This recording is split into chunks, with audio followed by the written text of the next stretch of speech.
Nashukuru Mungu.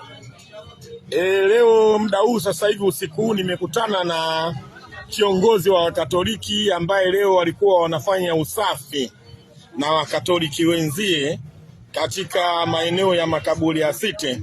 Jitaje kwa jina dada. Naitwa Agata Yakobo. Jina lako halisi? Jina lako halisi? Naitwa Sada Matwani. Sada Matwani. Nashukuru sana. Hapa tuko na Mkatoliki mwingine. Jina lako nani dada? Wewe hii polisi. Naitwa Teddy. Teddy, wewe unaumini katika kanisa gani?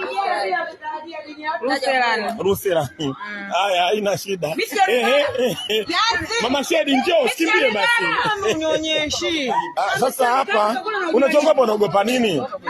Hawa ni Wakatoliki ambao kwa siku ya leo walikuwa na zoezi la kufanya usafi, ambao wamefanya usafi na kula keki.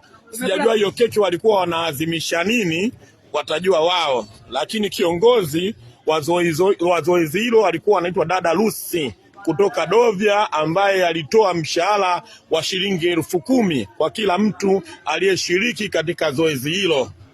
Kwa hiyo huo ndo walisia. Kwa hiyo hapa hakuna Mroma ni Mkatoliki hapa.